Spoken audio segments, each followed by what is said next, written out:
this project, I examine the colonial histories embedded in plant names and their journeys. Conscious of reducing my carbon footprint and being ecologically responsible, my own urban garden in Manchester is the reference point. Sustainability is central to this project, recognising that some of today's inequalities are linked to our colonial past. Horticulturist Ratinon states, very rarely are questions asked about the origins of a plant as to where it was taken from and what it symbolised. This documentary takes up that challenge.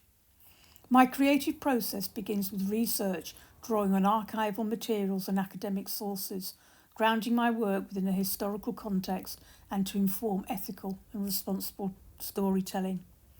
Through my own taxonomy of garden plants, I become aware of the colonial roots I've inherited. Through photography, I confront the legacy of appropriation. The introduction of non-native plants to cities such as Manchester was shaped by colonial expansion, global trade routes and activities of traders. Specimens were acquired, not discovered, from around the world, sometimes by force or by exploitation, with little regard for the people or ecosystems from which they were taken. Many familiar garden plants, from red poppies and magnolia to wisteria and agapanthus, are exotics, imported during the colonial era. Botanists were often the agents of empire. Nurseries played a pivotal role, turning exotic specimens into mere commodities. Demand was insatiable, and 19th century nursery owners and private sponsors employed plant hunters to travel to the colonies and collect plants which they could sell, which, as Alcorn states, transformed our gardens forever and extended their roots beyond recognition.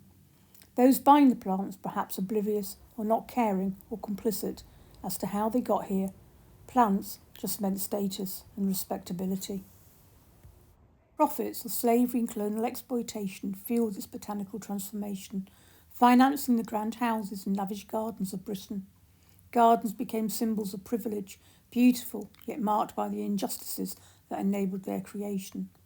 La Corbinaire states that colonial botanists and plant hunters such as Banks and Wickham were involved in projects that involved violent exploitation against lands and people and displacement of people and plants through slavery.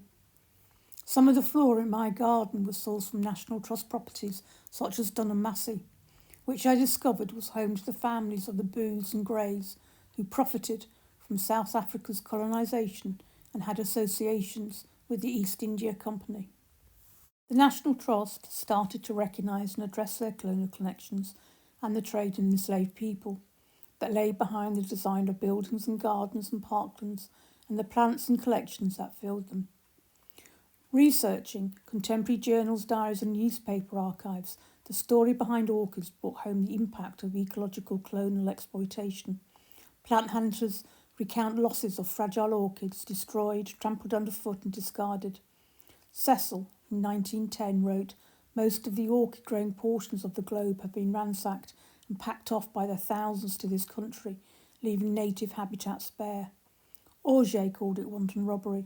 It left ecological scars, nature ravaged by greed. But it was more than just greed. Gray and Shake argue colonial botany involved the extraction of local knowledge, plants, information, and erasure of indigenous knowledge and ecological practices. Plants were named mainly after white Western men.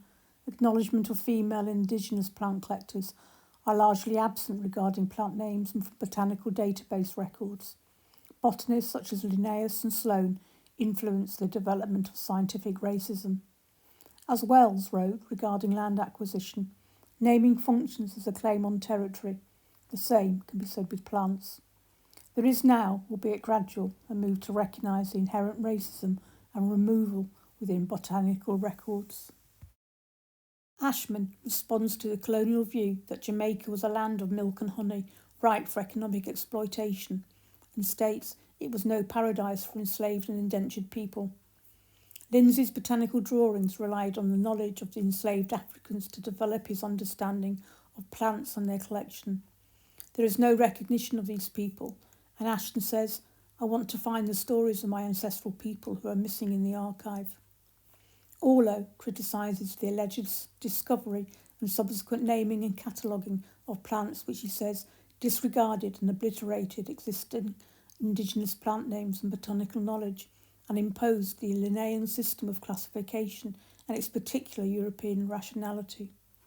Orlo recovers the lost indigenous languages of his homeland, Guatemala.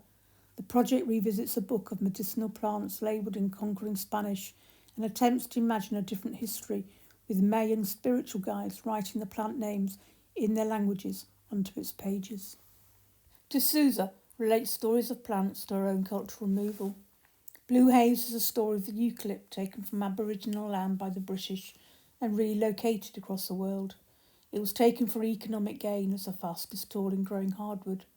Thirsty and flammable, the tree subsequently lowered water tables and increased fire risk in areas that these plantations have been transported to. When I observe the eucalyptus in my own garden, I am reminded of this story and that the entanglement of plants and peoples are inextricably tied to understanding place and a notion of belonging. Preston examines a narrative around the invasive non-native rhododendron from the perspective of cultural exchange, displacement and resilience. Once highly prized, it is now unwanted, an unwelcome alien, and she draws parallels to her own experience and the growing alienation towards human migrants within the UK.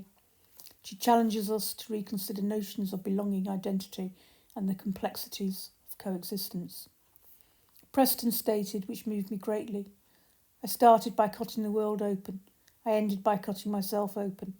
It reflects her questioning the authority of Western science and recognising, for the first time maybe, her own position in the patriarchal societies of both China and Britain, and her realisation that nature is both cultured and gendered.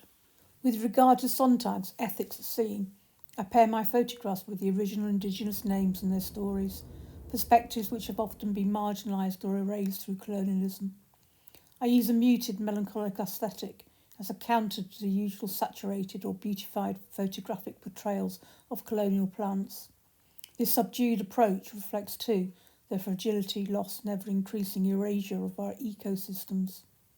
I invite viewers to look beyond the surface of these plants and engage critically with the complex histories they hold, and to encourage reflection on justice and sustainability. For a sustainable future, we need to move away from the white, Eurocentric gaze and embrace diverse knowledge systems and stewardship to restore ecosystems and respect eco-cultural heritage. Plant names are vessels for memory, identity and sometimes erasure. Plants act as silent witnesses to history of migration and dispossession. Reclaiming original names is more than just a gesture. It's the start of me challenging the colonial narrative that lingers in my garden, and to acknowledge and celebrate the diversity of ways which people relate to and understand the natural world. I hope to encourage a more just and truthful relationship to botanical heritage. Through a decolonised lens, I see my garden differently now.